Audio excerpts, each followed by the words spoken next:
اعوذ باللہ من الشیطان الرجیم بسم اللہ الرحمن الرحیم ولا تنكحوا ما نكح آباؤكم من النساء الا ما قد سلف انه كان فاحشة ومقتا وساء سبیلا۔ اللہ سبحانہ و تعالیٰ کا ارشاد ہے کہ تم ان کے ساتھ نکاح مت کرو جن کے ساتھ نکاح تمہارے باپوں نے کیا ہے مگر جو اس سے پہلے ہو چکا، اس لیے کہ یہ بڑا ہی فحش، اللہ کی ناراضگی کو مولنے والا اور بڑا ہی برا کام ہے۔ انشاءاللہ تعالی آج کے درس میں محرمات کے بارے میں ذکر کریں گے کہ کون سے ایسے رشتے ہیں جو ایک مرد اور خاتون کے لیے حرام ہیں، اور انہی رشتوں کا فرق میراث کے میں بھی پڑتا ہے، اور اسی طرح کہ بہت سارے لوگ کیا ہیں ان حرام رشتوں کو میراث کا حق سمجھتے ہیں یا میراث کا ایک پہلو سمجھتے ہیں، جبکہ میراث کے اندر ان کا کوئی تعلق نہیں ملتا۔ اس کے ساتھ ساتھ متبنہ بیٹا، اڈاپٹڈ چائلڈ، یعنی کسی بچے کو اپنے حقیقی اولاد کے جیسا درجہ دینا، تو اس کا اسلام میں کیا حق ہے، میراث کے اندر اس کا کیا حق ہے، اور اسلام ان ایسے بچوں کے بارے میں کیا سوچتا ہے۔ تو انشاءاللہ تعالی آج کا سبق اسی کے تعلق سے چند باتیں آپ کے سامنے پیش کی جائیں گے۔ سب سے پہلے اگر ہم گفتگو کریں کہ کون سے رشتے ایسے ہیں جو ہمیشہ کے طور پر حرام ہیں، یعنی یہ رشتے کبھی حلال نہیں ہو سکتے، ان سے نکاح کرنا شریعت کے اندر کبھی بھی جائز ہو نہیں سکتا۔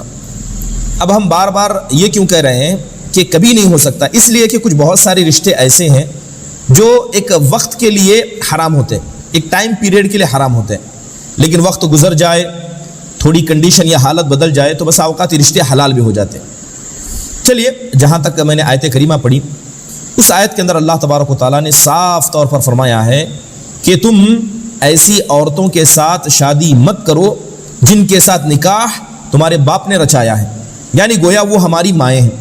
قرآن کریم کی ایک آیت کریمہ ہے، سورہ نساء کی آیت نمبر 23، اس کے اندر، اس آیت کریمہ کے اندر اللہ تبارک و تعالیٰ نے ان تمام رشتوں کو ذکر کیا ہے، ان تمام نسبی رشتوں کو ذکر کیا ہے جن کا، یعنی جن کے ساتھ تعلقات بنانا اسلام اسے حرام قرار دیتا۔ اللہ سبحانہ و تعالیٰ فرماتا ہے کہ حرمت علیکم امہاتکم وبناتکم واخواتکم، کہ بے شک اللہ تعالیٰ نے تم پر حرام قرار دیا ہے تمہاری ماؤں کو، تمہاری بیٹیوں کو، تمہاری بہنوں کو، تمہاری پھوپھیوں کو، اسی طرح تمہارے خالہ کو، بھائی کے بیٹے، بھائی کی بیٹی اور بہن کی بیٹی، بھتیجا اور بھانجی کو، اور اسی طرح ان ماؤں کو تم پر اللہ نے حرام قرار دیا ہے جنہوں نے تمہیں دودھ پلایا، اور اسی طرح تمہاری وہ بہنیں جو اس ماں سے ہیں جس ماں نے تمہیں دودھ پلایا، اور تمہاری وہ عورتیں، تمہاری وہ مائیں جن کے یہاں اولاد ہیں جسے ربیبہ کہا جاتا ہے۔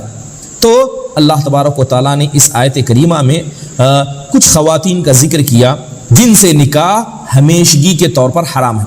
اگر اس آیت پر ہم غور کرتے ہیں تو تقریباً یہ 7 رشتے ہیں، نسب کے اعتبار سے کتنے ہیں؟ 7 ایسے رشتے ہیں، یہ 7 رشتے جنہیں اسلام ہمیشہ ہمیشہ کے لیے حرام قرار دیتا ہے۔ ان سے شادی کرنا یا ان سے نکاح والے تعلقات قائم کرنا کبھی جائز نہیں ہے، تو لہذا ان کا اثر میراث میں بھی ہوتا ہے۔ سب سے پہلے ماں کو قرار دیا گیا، وہ ماں جو ہماری اللہ تبارک و تعالیٰ کے فضل کے بعد اس دنیا میں آنے کا ایک بڑا ذریعہ بنتی ہے۔ اللہ تعالیٰ نے ان ماؤں کو بطور نکاح حرام قرار دیا، حرمت علیکم امہاتکم، کہ تمہاری مائیں جو ہماری اصل ہیں ان سے نکاح کرنا حرام ہے۔ اب اسی طرح ماں کی ماں اور اس کے اوپر جتنا بھی رشتہ دار، نانی کی ماں، نانی کی جو بھی ہو، جتنا بھی رشتہ اوپر جائے، یہ سب کے سب رشتے حرام ہیں۔ تو یہ چیز ہوئی پہلی، سب سے پہلے ماؤں کو اللہ نے حرام کرایا۔ دوسری چیز بیٹی جو ہمارے پیٹھ سے ہو، ہمارے صلب سے ہو اور ہماری اپنی اولاد ہو، تو اسلام کہتا ہے کہ اپنی بیٹیوں سے نکاح نہیں کر سکتے۔ اس کے علاوہ بیٹے کی بیٹی یا بیٹی کی بیٹی، ٹھیک ہے، نواسی ہو یا اسی طرح بیٹی کی بیٹی ہو، تو یہ سارے رشتے جو نیچے تک جاتے ہیں، چاہے ہماری بیٹی ہو یا بیٹے کی بیٹی یا بیٹی کی بیٹی، اور اس کے نیچے جتنا بھی رشتہ دار، یہ سارے رشتے ہمیشہ کے لیے حرام ہو جاتے ہیں، کیونکہ اللہ تبارک و تعالیٰ نے کہا وَبَنَاتُكُمْ، اور تمہاری بیٹیاں اور اس کے نیچے جتنا بھی وہ نسل جائے، یہ سب کا سب حرام ہے۔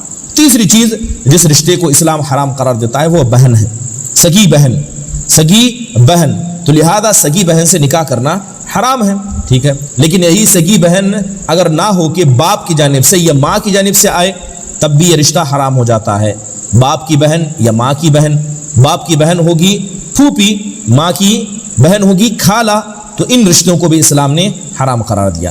اس کے علاوہ اور ایک رشتہ جسے اسلام حرام قرار دیتا ہے وہ بہن کی بیٹی کا ہے کہ ہماری سگی بہنیں ہیں اور ان کی جو بیٹیاں ہیں ان سے نکاح کرنے کو بھی رشتہ اسلام حرام قرار دیتا ہے. اگر میرا سگا بھائی ہے تو اس کی بیٹیاں ہیں تو اس سے بھی رشتے کو اسلام حرام قرار دیتا ہے.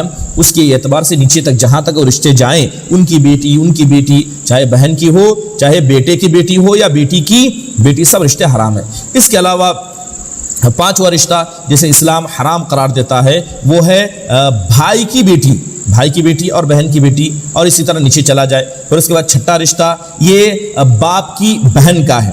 باپ کی بہن جسے ہم پھوپھو کہتے ہیں. ایک تو انسان کی پھوپھو یعنی باپ کی بہن، یا خود باپ کی پھوپھو ہو تو ان رشتے کو اسلام حرام قرار دیتا ہے، یا ماں کی پھوپھی ہو وہ بھی رشتہ حرام ہے. تو اسی طرح یہ رشتے حرام ہے. ایک تو پھوپھی حرام ہے، باپ کی پھوپھی، ماں کی پھوپھی، اس رشتے کو اسلام ہمیشہ کے لیے حرام قرار دیتا ہے. ساتویں چیز جو آخری رشتہ جس کا اس قرآن کے اندر ذکر کیا گیا وہ خالہ کا ذکر کیا گیا، یعنی ماں کی بہن جو رشتے میں خالہ ہوتی ہے ان کے ساتھ نکاح کرنا حرام ہے. اب وہ خالہ چاہے انسان کی ہو یا ماں کی خالہ ہو یا باپ کی خالہ ہو. ایک تو خالہ بذات خود خالہ جو نکاح کرنا چاہتا ہے اس کی ماں کی سگی بہن ہو یا ماں کی خالہ ہو یا باپ کی خالہ ہو، تو ان سارے رشتوں کو اسلام نے کلی طور پر حرام قرار دیا. یہ رشتے کیسے ہیں؟ کلی طور پر حرام ہیں. اس کے علاوہ کچھ ایسے رشتے ہیں، ان رشتوں کے علاوہ کچھ اور رشتے ہیں جو ہمیشہ کے لیے حرام ہوتے ہیں. ان میں سے نسبی رشتے جن کا ذکر ابھی آپ کے سامنے کیا گیا، نسبی رشتے جیسے ماں کا ہے، بیٹی کا ہے، بہن کا ہے، جو سب ایک ہی نسب سے ہوتے ہیں، ان رشتوں کو حرام قرار دیا تھا. ایک چھوٹا سا مسئلہ یہاں پر یہ آتا ہے کہ رشتوں کے اندر بسا اوقات کچھ عجیب چیزیں ہو جاتی ہیں. مثال کے طور پر ایک انسان نے زنا کر لیا، زنا سے اولاد ہو گئی. اب جو زنا کی اولاد ہے اسے باپ کی طرف تو منسوب کیا جائے گا نہیں، یہ نہیں کہا جائے گا کہ فلاں آدمی کی بیٹی ہے کیونکہ اس نے زنا کیا تھا. تو اب اسے اسلام اس کا کیا حکم دیتا ہے؟ کیا ایسا انسان جس نے زنا کر کے کوئی اولاد پیدا کی، کیا اس اولاد سے وہ خود شادی کر سکتا ہے کہ نہیں کر سکتا ہے؟ اگر کر سکتا ہے تو وجہ یہ بیان کی جا سکتی ہے کہ وہ اس کی بیٹی اصل میں نہیں ہے، شریعت کے طریقے سے بیٹی نہیں ہے. اگر منع کیا جائے تو یہ کہہ سکتے ہیں کہ اگر شریعت کے طریقے سے حلال بیٹی نہیں ہے تو کیا ہوا، لیکن اسی کا تو نطفہ ہے، حرام ہی صحیح لیکن اس کی بیٹی ہے. تو اسلام اس بارے میں کہتا ہے کہ ایسی بیٹی جو زنا کی وجہ سے پیدا ہوئی، ولد زنا ہو، ایسی بیٹی سے رشتہ کرنا بھی حرام ہے. ایسی بیٹی سے رشتہ کرنا حرام ہے، کیونکہ اللہ تبارک و تعالیٰ نے جہاں قرآن میں کہا کہ حرمت علیکم امہاتکم و بناتکم، کہ اللہ تبارک و تعالیٰ نے تمہاری ماؤں کو، تمہاری بیٹیوں کو حرام قرار دیا. تو اللہ تبارک و تعالیٰ نے یہاں کون سی بیٹیاں مراد دی؟ جو بیٹیاں حلال طریقے سے آتی ہیں، شادی کے صحیح طریقے سے ہوتی ہیں. لیکن پھر بھی وہ اولاد جو ایک حلال طریقے سے نہیں آئی لیکن اسی مرد کا نطفہ ہے، اسی مرد کے پانی سے ہے، تب بھی ایسی بیٹی ہی کہلائے گی رشتے کے مسئلے میں، نکاح کرنے کے مسئلے میں، ورنہ رشتے کے جوڑنے میں وہ بیٹی نہیں کہلائے گی. تو لہذا شریعت کیا ہے اس مسئلے میں منع فرماتی ہے کہ انسان اپنی ایسی بیٹی سے شادی کرے جو زنا کی وجہ سے پیدا ہوئی. تو یہ رشتے کیا ہمیشہ کے لیے حرام ہے، یہ رشتے ہمیشہ کے لیے حرام ہیں جو کبھی حلال نہیں ہو سکتے. انہی میں یہ تو ہے نسب کے تعلق سے. دوسرے کچھ ہے سسرالی رشتے. کچھ ایسے سسرالی رشتے ہیں جن سے نکاح کرنا ہمیشہ کے لیے حرام ہے، ہمیشہ کے لیے، کبھی یہ رشتے بدل نہیں سکتے. اس میں سب سے پہلے سسرالی رشتے میں جن سے نکاح کرنا حرام ہوتا ہے وہ ہے بیوی کی ماں. جس عورت سے آپ نے نکاح کیا ہے اس کی ماں اگر زندہ ہے یا جو بھی مسئلہ ہو تو اس ماں سے نکاح نہیں کر سکتے، جسے ہم عام الفاظ میں ساس کہتے ہیں. اگر بیٹی پر ہم نے داخل ہوا، کسی لڑکی سے شادی کر لی اور شادی کرنے کے بعد ہم اس پر داخل ہو گئے اس عورت کے پاس ہم نے جسمانی تعلقات قائم کر لیے، تو اس کی ماں یعنی ہماری ساس جو ہے ہمیشہ کے لیے حرام ہو جاتی ہے، اس سے نکاح کرنے کی اجازت اسلام نہیں دیتا. ٹھیک ہے، یہ پہلا سسرال رشتہ جو ہمیشہ کے لیے حرام ہے.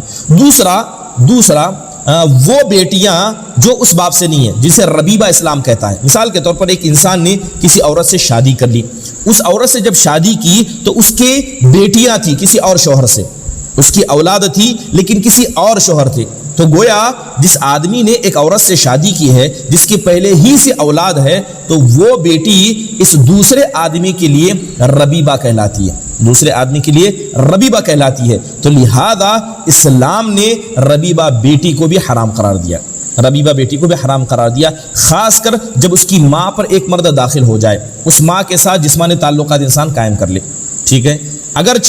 اگرچہ وہ بیٹی کیا ہے چھوٹی ہو، اسے پال پوس کر باپ بڑا کرے، تب بھی وہ رشتہ جائز نہیں ہے، اللہ تبارک و تعالیٰ نے اس کو حرام قرار دیا۔ سورہ نساء کی اسی آیت کریمہ کے اندر اللہ فرماتا ہے کہ وَرَبَائِبُكُمُ اللَّاتِي فِي حُجُورِكُم مِّن نِّسَائِكُمُ اللَّاتِي دَخَلْتُم بِهِنَّ فَإِن لَّمْ تَكُونُوا دَخَلْتُم بِهِنَّ فَلَا جُنَاحَ عَلَيْكُمْ، یعنی وہ تمہاری ربیبہ بیٹیاں، وہ بیٹیاں جن کی عورتوں سے، جن کی ماؤں سے تم نے شادی کی ہے، جن پر تم داخل ہو چکے ہو، تو ایسی ربیبہ بیٹیاں تمہارے لیے حلال نہیں۔ لیکن اگر کوئی آدمی شادی کسی عورت سے کر لے مگر اس پر اس نے بنا نہیں کیا ہے، اس کی وداعی نہیں ہو چکی ہے، صرف نکاح کی وجہ سے اگر صرف ماں سے نکاح کر لے اور اس عورت پر وہ داخل نہ ہو تو وہ بیٹی حرام نہیں ہوتی ہے۔ اگر داخل ہو گیا تو بیٹی حرام ہے، اگر داخل نہیں ہوا اور رشتے کو یہیں سے ختم کر دیتا ہے تو وہ ربیبہ بیٹی بھی اس کے لیے حلال ہو جاتی ہے۔ تو یہ دوسرا رشتہ جو سسرالی تعلق سے آتا ہے جس کو اسلام نے کیا ہے حرام قرار دیا۔ اس کے علاوہ اور ایک رشتہ جو سسرالی رشتے سے ہی آتا ہے وہ ہے بیٹے کی بیوی، بیٹے کی بیوی جسے ہم بہو کہتے ہیں۔ تو لہذا کوئی شخص اگر اس کا بیٹا ہے اور اس کی بیوی ہے جسے بہو کہتے ہیں، تو بہو سے سسر کی شادی یہ اسلام کے اندر جائز نہیں، اسلام اسے حرام قرار دیتا ہے، اسے اسلام حرام قرار دیتا ہے۔ لیکن یہ اسلام نے یہ شرط نہیں لگائی، جیسے ہم نے ربیبہ بیٹی کے بارے میں کیا کہا، ربیبہ بیٹی کے بارے میں کہا کہ اگر کوئی آدمی کسی ماں سے شادی کر لے لیکن اس کی بیٹی موجود ہے اور اس عورت پر داخل نہ ہو، اس عورت پر داخل نہ ہو، اگر داخل ہو گیا، وداعی ہو گئی تو وہ بیٹی ہمیشہ کے لیے حرام ہوگی، اگر داخل نہیں ہوا ہے اور صرف نکاح کرنے کے بعد رشتے کو توڑ دیتا ہے تو وہ بیٹی حلال ہو جاتی ہے۔ لیکن یہاں پر ایسا مسئلہ نہیں ہے، یہاں پر ایسا مسئلہ نہیں ہے۔ جہاں تک بہو کا مسئلہ ہے، اگر بیٹا صرف شادی بھی کر لے، اس پر داخل ہو یا داخل نہ ہو، تب بھی رشتہ ہمیشہ کے لیے اس سسر پر حرام ہو جاتا ہے، اس سسر پر کیا ہے وہ رشتہ ہمیشہ کے لیے حرام ہو جاتا ہے۔ اللہ تبارک و تعالیٰ نے کہا کہ وَحَلَائِلُ أَبْنَائِكُمُ الَّذِينَ مِنْ أَصْلَابِكُمْ، کہ وہ تمہارے بیٹے جو تمہاری پیٹھوں سے، تمہاری نسل سے، تمہاری خاندان سے ہیں، ان کی عورتیں تمہارے لیے حرام ہیں، ان کی عورتیں تمہارے لیے حرام ہیں۔ تو یہ سسرالی تیسرا رشتہ ہوا جسے اسلام حرام قرار دیتا ہے۔ سسرالی چوتھا رشتہ، سسرالی کیا ہے؟ چوتھا رشتہ وہ ہے باپ کی بیوی، وہ ہے باپ کی بیوی۔ تو لہذا اسلام اسے بھی حرام قرار دیتا ہے، جیسے کہا وَلَا تَنْكِحُوا مَا نَكَحَ آبَاؤُكُم مِّنَ النِّسَاءِ إِلَّا مَا قَدْ سَلَفَ إِنَّهُ كَانَ فَاحِشَةً وَمَقْتًا وَسَاءَ سَبِيلًا۔ تو اللہ تبارک و تعالیٰ نے جہاں ماؤں کا ذکر کیا تو اس میں ہر قسم کی ماں داخل ہوتی ہے، ہر قسم کی ماں، چاہے وہ ماں باپ کی ہو، چاہے وہ باپ جو آپ کو خاندان یعنی سسرال کی جانب سے باپ بنے، جسے ہم سسر کہتے ہیں۔ سسر کی ایک سے زیادہ اگر بیویاں ہیں، سسر کی ایک سے زیادہ بیویاں ہیں، اگر کسی ایک بیوی کی لڑکی سے آپ نے شادی کی ہے تب بھی جتنی دوسرے ساسیں ہوں گی وہ بھی سب کے سب حرام ہو جاتی ہیں۔ تو سسرالی اعتبار سے یہ چار رشتے حرام ہو جاتے ہیں، نسب کے اعتبار سے جن کا ہم ذکر کیا اور اس کے بعد ولد زنا کا ذکر کیا۔ چلیے تیسرا رشتہ جیسے اسلام کیا ہے ان رشتوں کی بنیاد پر چیزوں کو حرام قرار دیتا ہے، وہ دودھ پلانے کا ہے، جسے ہم رضاعت کے نام سے یاد کرتے ہیں۔ تو دودھ پلانے کے اعتبار سے بھی کچھ رشتے حرام ہوتے ہیں۔ دودھ پلانے کے اعتبار سے، رضاعت کے اعتبار سے کون سے رشتے حرام ہوتے ہیں؟ تو آپ جان لیں کہ جتنے رشتے ایک نسب کی وجہ سے حرام ہوتے ہیں اتنے سارے رشتے دودھ پلانے کی وجہ سے حرام ہوتے ہیں۔ مثال کے طور پر ماں ہے، بہن ہے، بیٹی ہے، اور اس کے علاوہ بیٹے کی بیٹی ہے یا بیٹی کی بیٹی ہے، اور اسی طرح خالہ ہے، پھوپھی ہے۔ یہ سارے رشتے جس طرح نسب میں حرام ہوتے ہیں، اسی طرح دودھ پلانے کے مسئلے میں جو ہماری ماں ہوگی اس سے جتنے لوگ اس رشتوں میں جڑے ہوں گے وہ سارے کے سارے حرام ہوتے ہیں۔ لہذا رضائی ماں سے کوئی شادی نہیں کر سکتا، رضائی بہن سے کوئی شادی نہیں کر سکتا، اسی طرح رضائی بیٹی سے نہیں کر سکتا، اور اسی طرح رضائی پھوپھی ہے، رضائی خالہ ہے، اور اسی طرح رضائی جو ماں ہے جو اس کا شوہر ہے اس کی بیویوں سے بھی انسان شادی نہیں کر سکتا۔ اللہ تبارک و تعالیٰ اللہ نے ان سارے رشتوں کو حرام قرار دیا۔ قرآن میں اللہ تعالیٰ فرماتا ہے کہ وَأُمَّهَاتُكُمُ اللَّاتِي أَرْضَعْنَكُمْ وَأَخْوَاتُكُم مِّنَ الرَّضَاعَةِ، کہ وہ مائیں جس نے تم کو دودھ پلایا ہے اور ان کی اور وہ تمہاری بہنیں جو دودھ پینے کے اعتبار سے تمہاری بہنیں ہیں، اللہ تعالیٰ ان سب کو حرام قرار دیتا ہے، اللہ ان سب کو حرام قرار دیتا ہے۔ اس لیے حدیث کے اندر آتا ہے کہ ابن عباس رضی اللہ عنہ سے حدیث مروی ہے کہ اللہ کے نبی صلی اللہ علیہ وسلم نے حمزہ رضی اللہ عنہ کی بیٹی سے کہا کہ لا تحل لی یحرم من الرضاعۃ ما یحرم من النسب ان ہی بنت اخی من الرضاعہ۔ اللہ کے نبی صلی اللہ علیہ وسلم نے حضرت حمزہ کی بیٹی کے بارے میں فرمایا کہ وہ میرے لیے حلال نہیں ہے، وہ میرے لیے حلال نہیں ہے، اس لیے کہ جو رشتے نسب سے حرام ہوتے ہیں وہی رشتے کیا رضاعت کی وجہ سے حرام ہوتے ہیں۔ تو اللہ کے نبی نے کہا یہ بنت اخی، یہ میری بھائی کی بیٹی ہے، کیونکہ یہ رشتے میں حمزہ کیا ہے ان کے ایک بھائی تھے، کس اعتبار سے؟ دودھ پینے کے اعتبار سے، رضائی ان کی بھائی تھے، تو لہذا رضائی بھائی کی بیٹی یہ رشتے میں اسی طرح حرام ہوتی ہے جس طرح سگی بھائی کی بیٹی رشتے میں حرام ہوتی ہے۔ تو اللہ تبارک و تعالیٰ نے ان چیزوں کو واضح طور پر بیان کر دیا کہ اس کا کرنا جائز نہیں ہے۔ اور حضرت ام حبیبہ رضی اللہ عنہ سے اور ایک روایت آتی ہے، تو ام حبیبہ رضی اللہ عنہ جو ابو سفیان کی بیٹی تھی، انہوں نے اللہ کے نبی صلی اللہ علیہ وسلم کے سامنے درخواست کرتے ہوئے کہا کہ اللہ کے نبی صلی اللہ علیہ وسلم اگر آپ شادی کرنا چاہتے ہیں تو میری بہن سے شادی کر لیں، اگر آپ شادی کرنا چاہتے ہیں تو میری بہن سے شادی کر لیں، اس لیے کہ میرے نزدیک وہ زیادہ محبوب ہے کہ کوئی عورت آپ سے خیر پائے، اس لیے بہتر ہے کہ وہ مجھ سے کیا ہے خیر کو پائے۔ پھر وہ سوال کرتی ہیں اے اللہ کے نبی صلی اللہ علیہ وسلم میں نے سنا ہے کہ آپ درہ بنت ابی سلمہ سے شادی کرنے والے ہیں، درہ بنت ابی سلمہ سے شادی کرنے والے ہیں۔ تو اللہ کے نبی نے سوال کرتے پوچھا کیا بنت سلمہ، کیا سلمہ رضی اللہ عنہ کی بیٹی ہے؟ کہا کہ ہاں، کہا کہ نہیں، کہا کہ فواللہ لم تکن فی حجر ما حلت لی انہا لابنۃ اخی من الرضاعہ۔ اللہ کے نبی نے کہا کہ اس سے رشتہ جائز نہیں ہوگا، اس لیے کہ حضرت ابو سلمہ اللہ کے نبی کے رضائی بھائی تھے۔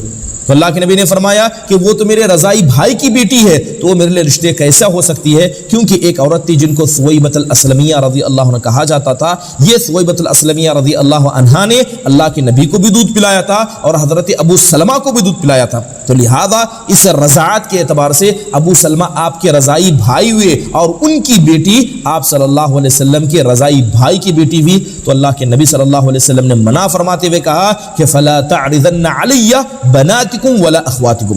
اللہ کے نبی نے کہا کہ خبردار اس کے بعد سے میری بہنوں کو اور میری بیٹیوں کو میرے لیے رشتے کے طور پر تم پیش مت کیا کرو، دیکھ لو کہ کسے تم رشتے کے طور پر پیش کر رہے ہو۔ تو سب سے پہلے نسب سے رشتے حرام ہوتے ہیں، دوسرا سسرالی رشتے حرام ہوتے ہیں، تیسرا جو طریقہ اسلام بتاتا ہے جس کی وجہ سے رشتے حرام ہوتے ہیں وہ رضاعت کے اعتبار سے۔ یہ تین طریقے ہوئے جس میں رشتے حرام ہوتے ہیں۔ ایک اور چوتھا طریقہ بھی ہے، ایک چوتھا طریقہ ہے جس سے رشتہ حرام ہو جاتا ہے اور ہمیشہ ہمیشہ کے لیے حرام ہو جاتا ہے، وہ ہے لعان کا طریقہ۔ لعان کا میں بات کر رہا ہوں ایسے نکاح جس سے شادی کرنا کبھی جائز ہی نہیں، کبھی ہو ہی نہیں سکتا کہ رشتے آپ کے لیے کبھی حلال ہو، تو لعان والا نکاح۔ مثال کے طور پر اگر کسی انسان نے کسی عورت سے شادی کر لی تھی لیکن بعد میں کچھ مسائل پیدا ہو گئے اور دونوں نے ایک دوسرے پر لعنت بھیجی اور شریعت کے اندر جو لعان کہا جاتا ہے اس لعان کے معاملے کو طے کر لیا، تو ایسی عورت جس سے لعان کر لیا گیا ہے یہ ایسی عورت ہمیشہ ہمیشہ کے لیے حرام ہو جاتی ہے۔ دوبارہ اس عورت سے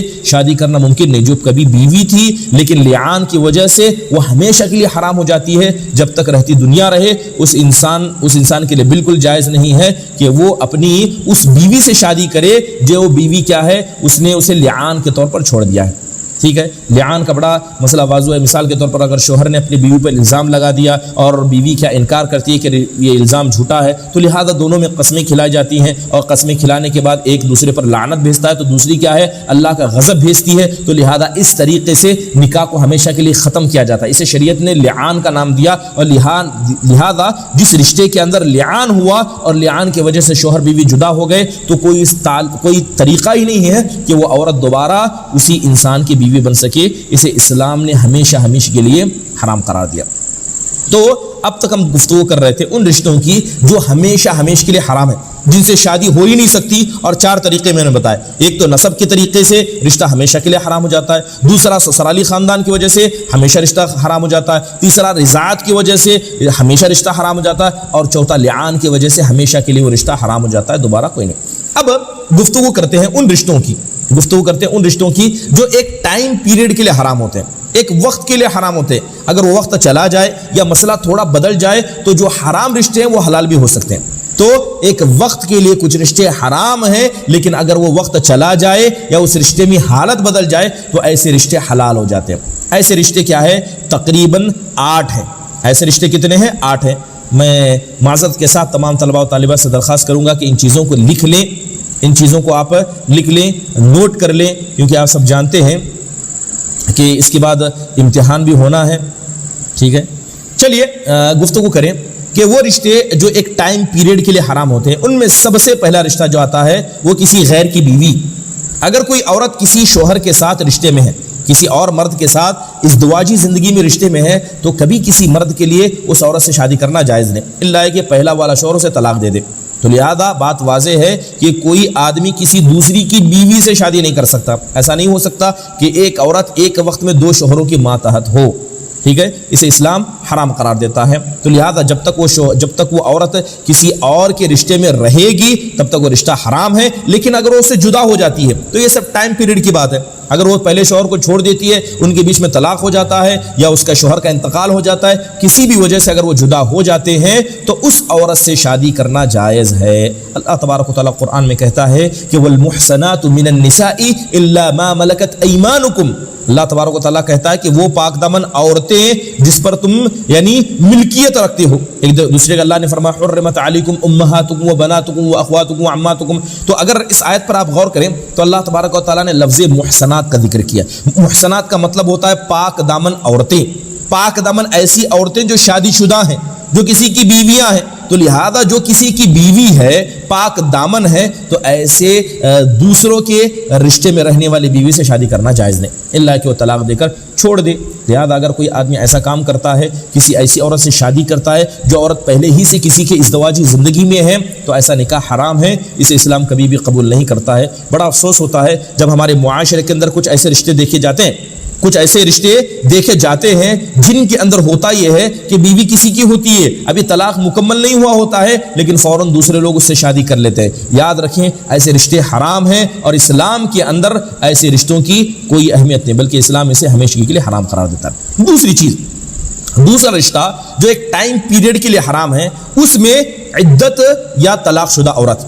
ایسی عورت جو اپنی عدت کو گزار رہی ہو، اس کا شوہر انتقال ہو گیا یا اس کے شوہر نے اسے طلاق دے دیا، تو جو مطلقہ ہے یا بیوہ عورت ہے، جو عورت اپنی عدت میں ہو، عدت کے ایام میں ہو، تو ایسی عدت والی عورت سے نکاح کرنا حرام ہے.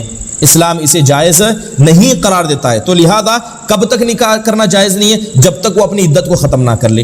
اگر وہ عورت اپنی عدت کو ختم کر لیتی ہے تو اس کے بعد اس سے نکاح درست ہو جاتا ہے. لیکن اگر کوئی عورت عدت گزار رہی ہے، چاہے اس کے شوہر کے انتقال کی وجہ سے ہو یا شوہر نے اسے طلاق دے دیا ہو، تو جب تک عدت مکمل نہیں ہوتی ہے تب تک اس عورت سے رشتہ حرام ہے، اس سے رشتہ حرام ہے. قرآن میں اللہ تبارک و تعالیٰ نے بڑے پیارے انداز سے فرمایا کہ والذین یتوفون منکم ویذرون ازواجا یتربصن بانفسہن 4 اشہر وعشرا فاذا بلغن اجلہن فلا جناح علیکم فیما فعلنا فی انفسہن بالمعروف.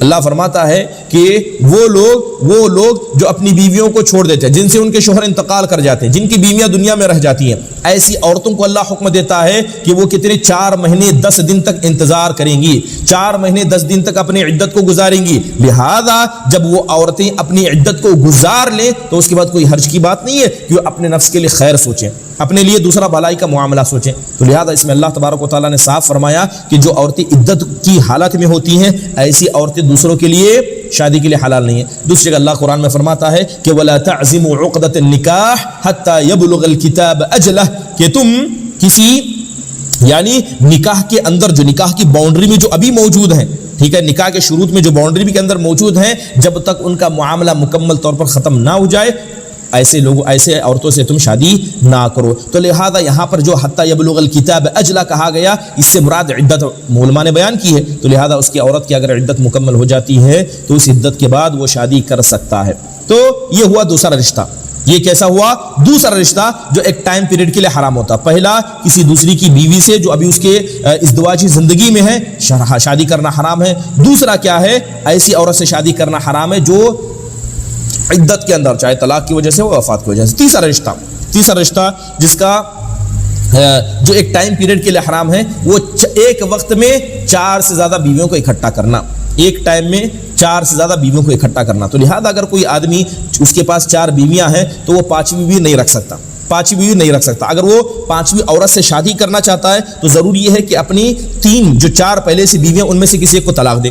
تو لہذا اگر ایک طلاق ہو جائے گی, طلاق ثابت ہو جائے, مکمل ہو جائے, تب جا کر وہ پانچویں عورت سے شادی کر سکتا ہے. لیکن ایک وقت میں صرف چار عورتوں سے شادی کو اسلام نے جائز قرار دیا. اگر کوئی آدمی چار بیویوں کو اپنے ازدواجی زندگی میں رکھ کر پانچویں سے شادی کرتا ہے تو ایسی شادی کو اسلام حرام قرار دیتا ہے. ایسی شادی نہیں ہوتی اور یہ رشتہ اللہ تعالیٰ نے حرام قرار دیا ہے. جیسے قرآن میں اللہ فرماتا ہے کہ فَانْكِحُوا مَا طَابَ لَكُم مِّنَ النِّسَاءِ مَثْنَىٰ وَثُلَاثَ وَرُبَاعَ کہ تم ان پاک دامن عورتوں سے شادی کرو, چاہے تم 2 کرو, چاہے تم 3 کرو, چاہے تم 4 کرو. تو اللہ تبارک و تعالیٰ نے اس آیت کریمہ میں شادی کی جو آخری مدت یعنی ایک وقت میں جو عورتوں کو جمع کرنے کی مدت بتائی وہ 4 ہے. لہذا 4 سے زیادہ عورتوں کو ایک وقت میں جمع نہیں کر سکتے. تو لہذا یہ ٹائم پیریڈ کے لیے حرام ہے. اگر 4 بیویوں میں سے کسی کو طلاق دے دیتا ہے, اگرچہ اس نے 4 عورتوں سے شادی کی ہے لیکن صرف اب 3 اس کے نکاح میں ہیں, تو وہ 5ویں عورت سے جو اس کی 4تھی بیوی ہوگی اس سے شادی کر سکتا ہے. تو یہ ہوئے 3. چوتھا, اسی کے اندر چوتھا جو ایک ٹائم پیریڈ کے لیے رشتے حرام ہوتے ہیں وہ ہے ایک ساتھ 2 بہنوں کو جمع کرنا. ایک ہی ساتھ 2 سگی بہنوں سے شادی کر لینا, یہ ٹائم پیریڈ کے لیے. اگر ایک بہن سے شادی ہو گئی, اسے طلاق دے کر چھوڑ دیا تو وقت اس کا حکم بدل جاتا ہے. لیکن اگر کوئی آدمی 2 بہنوں کو ایک ساتھ اکٹھا کرتا ہے, یا عورت کو یا جس عورت سے اس نے شادی کی ہے اسے اور اس کی پھوپھی کو ایک ساتھ اکٹھا کرتا ہے, یا عورت کو اور اس کی خالہ کو ایک ساتھ اکٹھا کرتا ہے, تو یہ تینوں رشتے کیا ہے اسلام سے حرام قرار دیتا ہے. 2 بہنوں کو ایک ساتھ شادی نہیں کر سکتے, کسی عورت کو اور اس کی پھوپھی کو ایک ساتھ شادی نہیں کر سکتے, کسی عورت کو اور اس کی خالہ کو ایک ساتھ شادی نہیں کر سکتے. اللہ تبارک و تعالیٰ نے اس کو حرام قرار دیا. قرآن میں اللہ فرماتا ہے کہ وَأَن تَجْمَعُوا بَيْنَ الْأُخْتَيْنِ إِلَّا مَا قَدْ سَلَفَ کہ تم 2 بہنوں کو ایک ساتھ نکاح میں رکھو, اسلام اسے حرام قرار دیتا ہے مگر جو تم نے اس سے پہلے کر لیا. زمانے جاہلیت میں تم نے جو کیا سو کیا, اللہ تعالیٰ اس کا مؤاخذہ نہیں کرتا ہے, مگر اسلام آنے کے بعد ایسا کرنا بالکل بھی جائز نہیں ہے بلکہ اسلام حرام قرار دیتا ہے. ایک حدیث کے اندر اللہ کے نبی صلی اللہ علیہ وسلم نے, یہ صحیح بخاری مسلم شریف کی حدیث ہے, اللہ کے نبی نے صاف الفاظ سے فرمایا. آپ کیا فرماتے ہیں کہ لا تنکح المرأة على عمتها ولا على خالتها کہ کسی عورت کے ساتھ نکاح نہیں کیا جائے گا اور اسے اور اس کی پھوپھی کو ساتھ اکٹھا کیا جائے, یا اسے اس کی خالہ کو ساتھ اکٹھا کیا جائے. اللہ کے نبی صلی اللہ علیہ وسلم نے صاف طور پر منع فرمایا. بلکہ ایک دوسرے حدیث میں اللہ نے نبی صلی اللہ علیہ وسلم فرماتے ہیں کہ نہا رسول اللہ صلی اللہ علیہ وسلم ان تنکح المرأة على عمتها او خالتها کہ کسی عورت کو اس کی خالہ کے ساتھ یا اس کی پھوپھی کے ساتھ جمع کرنا حرام ہے. تو یہ جو وقتی طور پر یہ رشتے حرام ہیں ان میں سے یہ چیز کیا ہے, چوتھی چیز تھی.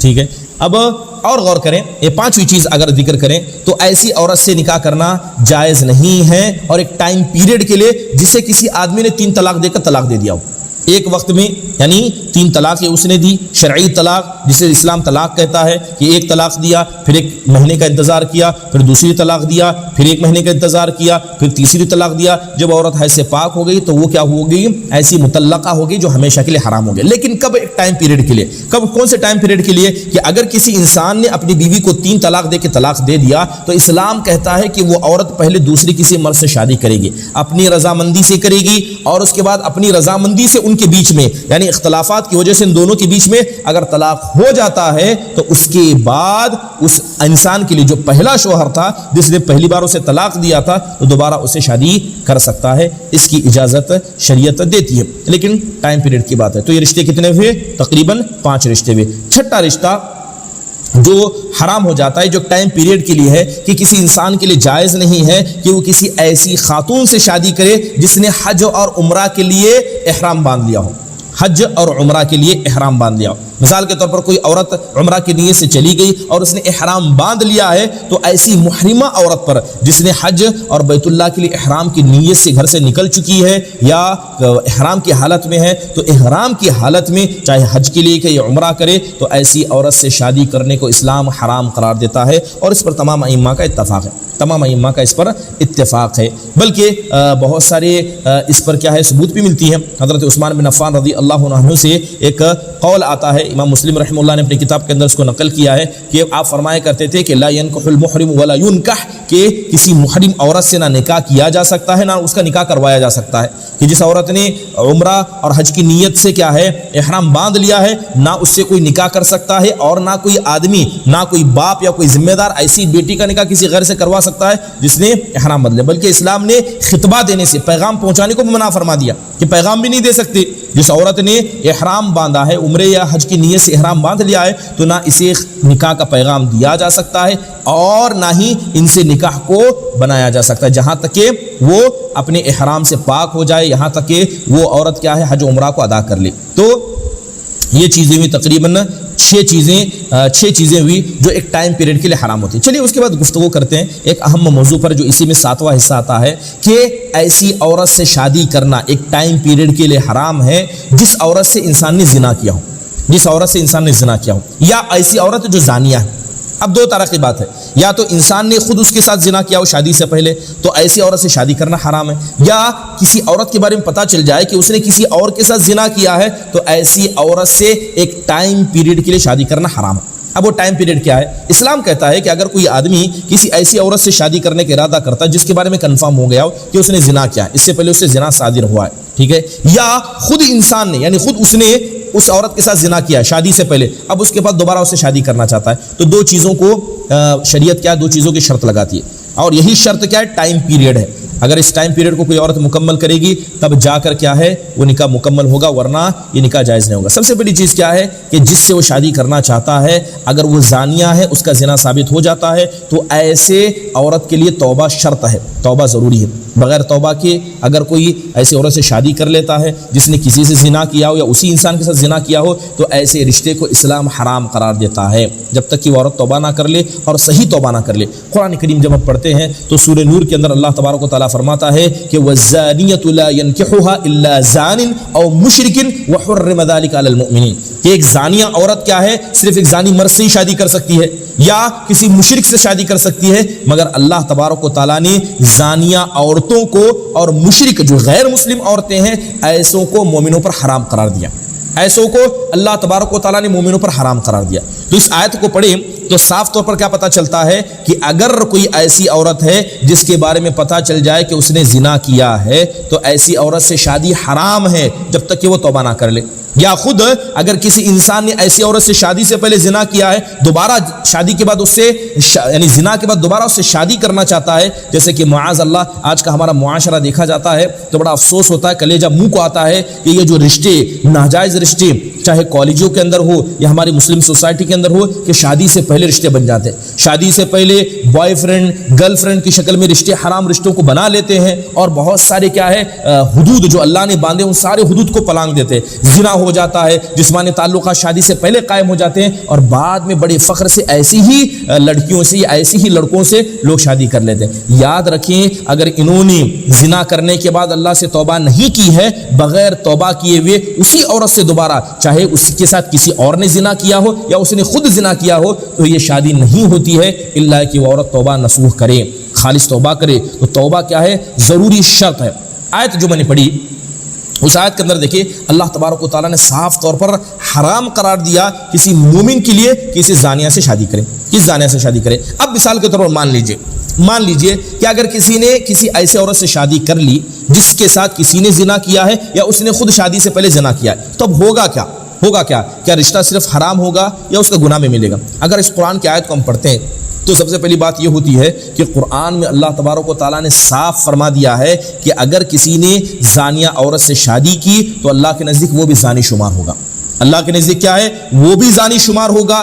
اور بعض علماء یہ کہتے ہیں کہ اگر اس نے اس عورت سے یہ سوچ کر شادی کی کہ اس نے زنا کیا ہے تو کیا بڑی بات ہے، آج کل پوری دنیا زنا کرتی ہے اور شادی سے پہلے تعلقات قائم کرنا درست ہے، اسلام اگرچہ منع کرے لیکن میں اسے صحیح سمجھتا ہوں، تو لہذا اس شادی کو صحیح سمجھ کر وہ شادی کر لیتا ہے تو ایسا شخص اسلام سے نکل جاتا ہے، وہ مشرک ہو جاتا ہے۔ کیوں؟ کیونکہ جس رشتے کو اللہ نے حرام قرار دیا ہے اس رشتے کو وہ حلال سمجھ کر شادی کر لیتا ہے، تو جو رشتہ جسے اللہ نے حرام قرار دیا اسے حلال سمجھ کر کرنا یہ اس انسان کو اسلام سے نکال دیتا ہے۔ اگر وہ حلال نہ سمجھے تو اس کا شمار بھی زانیوں میں سے ہوتا ہے۔ اس نے زنا نہیں کیا ہے لیکن ایک زانیہ عورت سے شادی کی ہے تو اللہ کے نزدیک وہ بھی زانی شمار ہوتا ہے. تو یہ بڑی خطرناکی کا مسئلہ ہے. اللہ تعالی ہمارے مسلم معاشرے کے اندر ایسے نوجوان مردوں کو اور نوجوان ہماری بچیوں کو ہدایت دے جو شادی سے پہلے اس طرح کے تعلقات قائم کر لیتے ہیں اور بعد میں ماں باپ کو رضامند کر کے بہت سارے ہیلے بہانے کر کے اسی سے شادی کرتے ہیں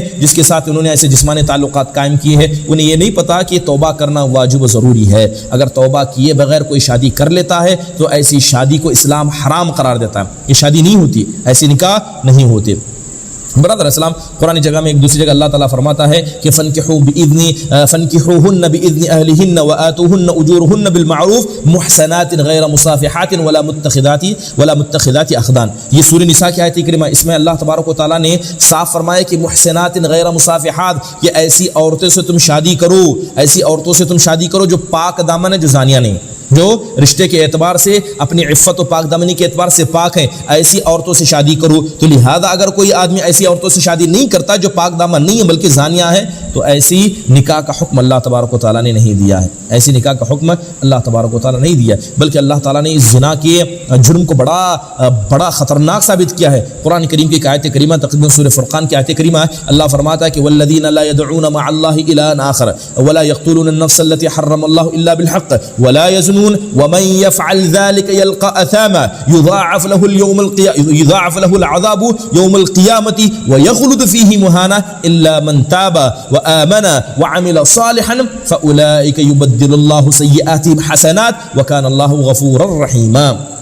سورہ فرقان کی آیت ہے, اس میں اللہ کہتا ہے کہ جو لوگ اللہ کو چھوڑ کر غیر اللہ کو معبود بناتے ہیں اور ایسے لوگ جو اپنے نفس کو بغیر کسی چیز کے, بغیر کسی حق کے قتل کر دیتے ہیں, اور جو زنا کرتے ہیں وَمَن يَفْعَلْ ذَلِكَ يَلْقَ أَثَامًا, اللہ کہتا ہے کہ جس نے ان 3 گناہوں کو کیا, ایک تو شرک کیا, اپنے نفس کو بغیر حق کے قتل کیا, کسی بھی نفس کو بغیر حق کے قتل کیا, اور زنا کیا, تو اس نے ایک بڑے گناہ کو اپنے کندھے پر ڈال لیا, بہت بڑے گناہ کو کندھے پر ڈال دیا. اللہ تعالیٰ ایسے لوگوں کے عذاب کو قیامت کے دن دگنا کرے گا اور جہنم کے اندر ذلیل اور رسوا کرنے والا عذاب ایسے لوگوں کو دے گا. مگر جو انسان توبہ کر لے, ایمان لے آئے, دوبارہ عمل صالح کرے, فَأُولَئِكَ يُبَدِّلُ اللَّهُ سَيِّئَاتِهِمْ حَسَنَات, تو اللہ ایسے کے گناہوں کو کیا ہے, نیکی میں بدل دے گا. بے شک اللہ تبارک و تعالیٰ کی ذات بخشنے والے اور رحم کرنے والے. جو آیت میں اللہ نے صاف فرمایا کہ اگر کوئی آدمی زنا کرتا ہے تو بہت بڑا گناہ کماتا ہے, لیکن زنا کرنے کے بعد توبہ کر لے, دوبارہ سے اپنے ایمان کو تازہ کر لے, ایمان کی زیادتی کر لے, نیک عمل صالح کر لے,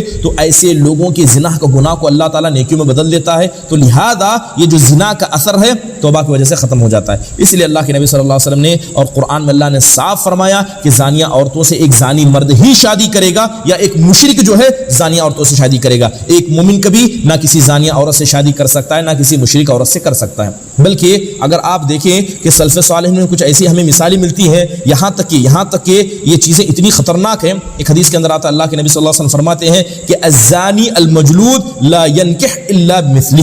اللہ کے نبی فرماتے ہیں کہ اگر کسی انسان نے زنا کر لیا, زنا کرنے کے بعد اسے کوڑے لگائے گئے, تو لہذا یہ زانی جسے کوڑے مارے گئے ہیں یہ کسی دوبارہ پاک دامن عورت سے شادی نہیں کر سکتا. زنا کرنے کے بعد اسے کوڑے مارے گئے, کوڑے مارنے کے بعد اس زانی اور کوڑے کھانے والے کے لیے بالکل درست نہیں ہے کہ کسی پاک دامن عورت سے شادی کرے, بلکہ وہ ایسی ہی عورت سے دوبارہ شادی کرے گا جس نے زنا بھی کیا ہو اور جسے کوڑے بھی مارے گئے. تو لہذا یہ اسلام کے اندر اتنا اہم مسئلہ ہے کہ اگر کسی پر زنا ثابت ہو جائے, کوڑے مارے جائیں, تب بھی ایسے شخص سے, ایسی عورت سے, ایک پاک دامن عورت انسان کو شادی نہیں کرنا چاہیے. بلکہ حضرت علی بن ابی طالب رضی اللہ عنہ سے کچھ ایسا مروی ہے کہ ایک انسان تھا صحابہ کے زمانے میں, جو تابعین کے زمانے میں تھا, شوہر بیوی تھے, تو شوہر نے زنا کر لیا. زنا کر لیا. اب شوہر نے جیسی زنا کیا پتہ چلا, تو لہذا اس کے ساتھ جو معاملے کیے گئے اسے کیا ہے, رجم کرنے کا حکم دیا گیا, کیونکہ وہ شادی شدہ تھا. تو لہذا جب اسے رجم کرنے کا حکم دیا تو فوراً حضرت علی نے اس کے اور اس کی بیوی کے بیچ میں جدائی کر دی. اور جدائی کرنے کا مقصد کیا تھا؟ جدائی کرنے کا مقصد واضح تھا کہ اس نے زنا کیا ہے, اگرچہ تمہارا شوہر ہے, اس نے زنا کیا ہے اور اسے اب قتل کیے جائے گا, تو ایک پاک دامن عورت کے لیے بالکل جائز نہیں ہے کہ ایسے آدمی کے نکاح میں وہ رہے جو زانی بھی ہے اور جسے کوڑے بھی مارے گا. لہذا شادی شدہ رشتے کو ہٹا دیا گیا, طلاق کر کے حضرت علی نے چھوڑ دیا. تو آپ دیکھیں کہ کتنا مسئلہ خطرناک ہے، کتنا مسئلہ سنگین ہے کہ اگر شوہر بیوی میں سے کوئی ایک زنا کر لیتا ہے اور دوسرا پاک دامن ہے تو ان کا رشتہ بھی الگ کر دیا جاتا ہے. تو اتنا یہ خطرناک مسئلہ ہے. تو لہذا یہ پہلی شرط ہے زنا کے مسئلے میں یا زانیہ عورتوں کے مسئلے میں. اس کے اندر دوسری بات یہ آتی ہے کہ ایک تو پہلی چیز کیا ہے کہ اگر کوئی زانیہ عورت ہے تو جب تک توبہ نہ کر لے، توبہ کے بغیر اس سے شادی کرنا درست نہیں. دوسری شرط جو علماء لگاتے ہیں، مثال کے طور پر ایک زانیہ عورت ہے، اس نے کسی دوسرے انسان سے زنا کیا ہے. اب اگر انسان اس سے شادی کرنا چاہتا ہے تو اسلام اس پر 2 شرطیں لگاتا ہے. پہلا توبہ کرنا اور دوسرا اس کے رحم کو پاک کرنا، استبراء الرحم کرنا. مثال کے طور پر کسی عورت نے زنا کر لیا، زنا کرنے کے بعد اس عورت نے توبہ بھی کر لیا، لیکن اس نے زنا کیا تھا اور زنا کی وجہ سے ہو سکتا ہے کہ اسے آگے اولاد ہو جائے. تو جب تک وہ عورت کیا ہے 1 مہینے کے سرکل کو پورا نہ کر لے، جب تک وہ عورت کیا ہے اپنی مہواری کو نہ پالے، اس کے پیٹ میں پتہ چل جائے کہ کوئی فاسد پانی نہیں ہے، تو تب تک اس سے نکاح کرنا جائز نہیں. لیکن اگر زانیہ تھی، اس نے خالص توبہ کی ہے اور اس کے بعد اس کا رحم بھی پاک ہے، اس کے رحم میں کوئی گندا پانی نہیں ہے، تو ان 2 شرطوں کے ساتھ کوئی انسان اگر زانیہ عورت سے جو اس نے توبہ بھی کر لی، استبراء بھی رحم بھی ہو گیا، تو اسلام کیا ہے شادی کی اجازت دیتا ہے. اور ایک چیز جو ایک وقتی طور پر شادی جسے اسلام حرام قرار دیتا ہے، وہ ایک مشرکہ عورت سے ہے. مشرکہ عورت سے شادی کرنے کو اسلام حرام قرار دیتا ہے، خاص کر وہ مشرکہ جو غیر اللہ کی عبادت کرتی ہے. لیکن یہاں پر کیا ہے، اہل کتاب کو مستثنا کیا گیا، یہود و نصارہ کی عورتوں کو مستثنا کیا گیا. جی کہ انہیں مستثنا کرتے قرآن میں اللہ فرماتا ہے کہ وَلَا تَنكِحُوا الْمُشْرِكَاتِ حَتَّى يُؤْمِنَّ وَلَأَمَةٌ مُؤْمِنَةٌ خَيْرٌ مِّن مُشْرِكَةٍ وَلَوْ أَعْجَبَتْكُمْ. اللہ کہتا ہے کہ ایسی مشرک عورتوں سے شادی بالکل نہ کرو یہاں تک کہ وہ ایمان لے کر آئیں، اور تمہاری ایک لونڈی جو مسلمان ہے، تمہاری غلام جو مسلمان ہے، یہ اللہ کے نزدیک بہتر ہے تمہاری ان بیویوں سے جو مشرک ہے. اللہ کو پسند نہیں ایسے رشتے. تو لہذا ایسی عورت سے جس کا اسلام میں کوئی حصہ نہیں ہے تو شادی کرنا جائز نہیں ہے. آج بہت سے لوگوں کو ایسا دیکھا جاتا ہے کہ غیر مسلم خواتین سے شادی کر لیتے ہیں، وہ اپنے دین پر یا اپنے دین پر. ایسے کیسے ہو سکتا ہے؟ اسلام ان رشتوں کو حرام قرار دیتا ہے. اگر وہ عورت مشرکہ ہے تو اس سے شادی کرنا بالکل جائز نہیں ہے یہاں تک کہ وہ اسلام کو قبول نہ کر لے. تو تقریباً اس اعتبار سے یہ 8 رشتے ہوئے جو ایک ٹائم پیریڈ کے لیے حرام ہوتے ہیں، لیکن ٹائم پیریڈ ختم ہونے پر کیا ہے، یہ حلال بھی ہو جاتے ہیں. چلیے، وقت زیادہ نہیں ہے تو چند کچھ اور بنیادی باتوں پر میں گفتگو کرنا چاہوں گا. ایک چیز، اہم چیز کیا ہے، آج بہت سارے لوگوں کو دیکھا جاتا ہے کہ ایک بھائی اور بہن کا ایک عجیب رشتہ لوگوں نے بنا لیا. بھائی بہن کا ایک عجیب رشتہ. جیسے ہمارے یہاں جو ہمارے غیر مسلم بھائی ہیں ان کو ہم دیکھتے ہیں تو کیا کرتے ہیں، ان کے یہاں ایک رشتہ آتا ہے جسے رکشا بندھن کہا جاتا ہے. کہ اگر کوئی عام عورت، کوئی بھی عام عورت کسی بھی انسان کو راکھی باندھ دیتی ہے تو ان کے یہاں کہا جاتا ہے کہ اس کی بہن ہو گئی. کیا ہمارے اسلام کے اندر ایسے ہی ہے کہ کوئی کسی سے منہ کو کہہ دے کہ یہ میرا بھائی ہے، گلی کا بچہ ہے، چھوٹا ہے بڑا ہے، کہتے کہ یہ میرا بھائی ہے، اور ان کے ساتھ تعلقات بھی بالکل بھائی بہن کے رکھنے لگتے ہیں. گلی کا ہے، گھر کا گلی کا ہے اور عمر میں تھوڑا بڑا ہے تو اسے خواتین بھائی کہنے لگتی ہیں. اور اگر کوئی آدمی ہے عمر میں اس سے کوئی بچی چھوٹی ہے یا چھوٹی ہے تو اسے اپنے بہن ماننے لگتا ہے. تو لہذا یہ آپس میں رہتے ایسے جوتے ہیں، چاہے کالجز کے اندر ہو یا اپنے گلے محلے میں ہو، جیسا کہ وہ سگی بھائی بہن ہے. تو یہ رشتہ حرام ہے، یہ رشتہ حرام ہے، اسے اسلام کبھی قبول نہیں کرتا ہے. تو لہذا کسی اجنبی عورت کے ساتھ گفتگو کرنا اور بغیر ضرورت کی گفتگو کرنا، اسے اسلام کہاں سے جائز قرار دیتا ہے؟ اللہ تبارک و تعالیٰ نے منع فرمایا، اور ان کی جانب نگاہ اٹھا کر دیکھنا، ان کی جانب نگاہ اٹھا کر دیکھنے کا رشتہ حرام قرار دیا گیا، اس کو حرام قرار دیا گیا. اور اسی طرح اسلام نے حرام قرار دیا کہ آپ اپنے ایسے منہ بولے رشتوں سے کیا ہے تعلقات قائم کریں، اسے ہاتھ لگائیں، اس سے کوئی چیز لیں یا اسے کوئی چیز کو دیں. بلکہ ایسی اجنبی عورتیں، ایسی اجنبی خواتین جن سے کیا ہے کوئی ہمارا تعلق نہ خاندانی نسب کا تعلق ہے، نہ سسرالی تعلق ہے، اور نہ ہی کہ رضاعت کا تعلق ہے، اور نہ ہی کوئی اور تعلق ہے، تو ایسی عورت کو چھونا بھی حرام ہے. ایسی عورت کو بغیر کسی حائل کے اس کے ہاتھ کو چھونا، اسے کچھ دینا یا اس کی طرف سے کچھ لینا، ان رشتوں کو اسلام نے حرام قرار دیا. بلکہ ایک حدیث کے اندر آتا ہے، اللہ کے نبی صلی اللہ علیہ وسلم اس کی خطرناکی کو بیان کرتے تھے.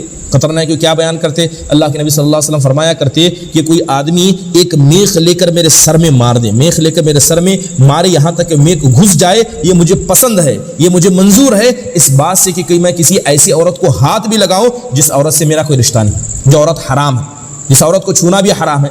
تو آج ہمارے یہاں رشتے دیکھیں کہ گلی محلے کی جو بڑی خواتون ہیں ان کو چاچی پھوپھی رشتے بنا دیتے ہیں، ان سے چیزیں لینا، آرام سے گفتگو کرنا، اس کے اندر کوئی حرج نہیں پایا جاتا ہے۔ اور ہمارے یہاں کالجوں کے اندر جو مسلم لڑکیاں ہوتی ہیں یا یہ کہیں کہ جو پردہ خواتین ہوتی ہیں، وہ اپنے کلاس میٹوں سے کس طرح کی گفتگو کرتی ہیں، باقاعدہ چیزوں کو لینا دینا، ان سب چیزوں کو بہتر سمجھتی ہیں، جبکہ یہ حرام تعلقات ہے۔ زبان سے کسی کو آپ کہہ دیں کہ یہ میری بہن ہے، وہ بہن نہیں ہوتی ہے۔ زبان سے اگر کوئی آدمی یہ کہہ دے کہ یہ میری بہن ہے تو وہ کوئی بھائی کہہ دے تو بھائی نہیں ہوتا ہے۔ ایسے رشتوں کو اسلام حرام قرار دیتا ہے، تو لہذا ہر کسی کو ان رشتوں سے بچنا چاہیے، چاہے کسی کو چھونے سے ہو یا کسی سے گفتگو کرنے سے ہو۔ یقیناً رشتے انسان کو کیا ہے، بربادی کے قہار پر لے جاتے ہیں، اللہ تعالیٰ کے غصے کو یہ لا دیتے ہیں۔ تو لہذا زبانی رشتوں کے اسلام کے اندر کوئی تعلق نہیں ہے۔ جیسے میں نے بتایا کہ 4 ہی رشتے ہیں، 4 ہی ایسی چیزیں ہیں جس کی وجہ سے کیا ہے، پرماننٹلی چیزیں حرام ہوتی ہیں، اور جو نسبی ہیں، سسرالی ہیں، یا اس کے علاوہ رضاعت ہیں یا لعان والے ہیں، تو ان چیزوں میں یہ بات ہمیں سمجھ کر آتی ہے۔ تو لہذا یہ ساری چیزیں کیا ہے، میراث کے اندر تعلق رکھتی ہیں کہ رشتوں کے اندر کون حلال ہے کون حرام ہے۔ تو لہذا جب رشتوں کو ہم اچھے سے سمجھ جائیں گے تو میراث بانٹنے میں بھی آسانی ہوگی۔ اس میں ایک بڑی وجہ متبنہ بیٹوں کی تھی کہ جو متبنہ بیٹے زمانے جاہلیت کے اندر بنائے جاتے تھے۔ انشاءاللہ تعالیٰ کوشش کریں گے کہ آئندہ درس میں ان متبنہ بیٹوں کے تعلق سے ذکر کریں، ان کی میراث کے تعلق سے ذکر کریں، اور اسی طرح جو ولد الزنا ہے، زنا کا بچہ ہے، زنا شادی سے پہلے زنا ہو گیا اور اس کے بعد انہوں نے اپنی بیٹی بنا کر رکھ دیا، کیا اسے میراث میں حصہ دیا جا سکتا ہے کہ نہیں دیا جا سکتا ہے؟ یہ بڑا مسئلہ ہے، اور ان سارے مسائل پر انشاءاللہ تعالیٰ آگے ہم گفتگو کریں گے۔